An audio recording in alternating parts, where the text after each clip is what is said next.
Hi!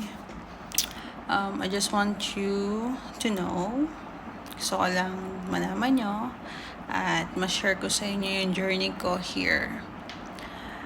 Well, ayun nga. August 18, after ko mag-jogging, kinabahan ako and I don't feel good. There's a heavy in my heart na, alam mo yun, kinakabahan ako. And then, I suddenly saw myself na naluluha, umiiyak, maya-maya bigla akong iiyak. And then, I examine myself kung bakit ko nararamdaman yun. And then, nag-worry ako. Nag-worry ako sa mga bagay na mangyayari. Kasi, syempre, mag-almost 2 months na akong walang work. And then, paano ako magsusurvive? Nasa ibang lugar ako, nasa ibang bansa ako. At hindi naman ako nakisik masyado ng help sa mga tao sa paligid ko. Kasi nga, alam ko din naman may pinagdadaanan sila. At kung ano man yung journey na meron ako, eto yun, ako to, battle ko to. So, ayun. Sobrang nag-worry talaga ako na hindi ko alam kung saan tong patutunguhan ko. At the same time, kung anong iniintay ko. May iniintay pa ba talaga ako? Or yung iniintay ko, in the end, hindi rin mapapasakin. So, nag-overthink talaga ako malala. And then, I keep crying and crying and crying. Na nakita ko yung sarili ko na natulog na lang all day. Na hindi ko maramdaman yung nararamdaman kong yun. I don't know, it's anxiety, kung ano yun. Basta ang alam ko, ang lakas ng tibok ng puso ko. And then I suddenly cry. And then, August 19, which is August 20 ngayon. August 19, ang ginawa ko naman, back to the rotation. Nag-jogging ulit ako. After that, pray again. And then, pagdating ng gabi, someone called to me. And she's saying na, may alam akong hiring. Try mo. And then, kinontak nila ako. At ngayon, sabi nila may interview nga daw. And then, let's see what happened. Tomorrow is my interview again. Which is August 21. Ngayon kasi August 20 na siya. So, parang ang galing lang. Ang galing lang nung timing. August 18 is nag-worry ako. Kinakabahan ako. Na hindi ko alam kung may iniintay pa ba ako. Kung saan na ba ito patungo. Uwi ba ako. O I still keep fighting.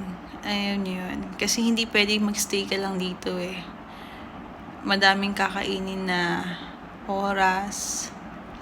At the same time, yung mga bagay na kailangan kong ma-provide, not for me only, kundi yung sa family ko din. So, magsasabay-sabay silang lahat. Eventually, hindi ko kayang i-provide yung mga yun nang ganito yung status ko. So, nag-worry talaga ako. Like, I don't know what to do na. Sabi ko, nagpipray lang ako, nagtitiwala lang ako sa'yo, Lord. And I don't know kung ano yung mangyayari. I really don't know kung ano na yung future na titingnan ko. Pero magtitiwala ako sa'yo. I still keep praying talaga. Yung pagtitiwala ko sa Kanya, ando dun. But suddenly, bigla ako nag-worry. Bigla ako nagkaroon ng doubt. Alam mo yun? Or, hindi naman siya doubt. It's just like, natatakot ako na baka yung iniintay ko is wala nang pala talaga akong iniintay. Yun, ganun siya. And then, I keep praying again. Sinasabi ko kay Jesus na, Lord, hindi ko alam kung ano yung para sa akin. Pero kung para to sa akin, please ibigay mo sa akin. At kung ito'y hindi para sa akin, at alam mo mapapahamak ako, tanggalin mo. Nakakabaliw. Sobrang nakakabaliw. But still, God is good. Everything happened. There is a reason. And all things work together. nga sabi ni Jesus. Kailangan ko lang is magtiwala. And I hope itong work na interview tomorrow is maganda yung deal at ma-process ng maayos yung dapat i-process para makapag-start ako at makapag-work ako. Although, mainintay naman akong work, pero madami kasing process na ginagawa kaya hindi ako makapag-start. And almost 2 months ko na rin siyang iniintay at hanggang ngayon wala pa din. One of my friend, random friend, na hindi ko talaga siya close at hindi ko din talaga siya kilala. Nakilala ko lang siya dito online. At sabi niya is, malay mo, kaya ganyan katindi yung pinagdadaanan mo ngayon. Kasi hinahanda ka ng Panginoon sa malaking blessing na ibibigay niya sa'yo.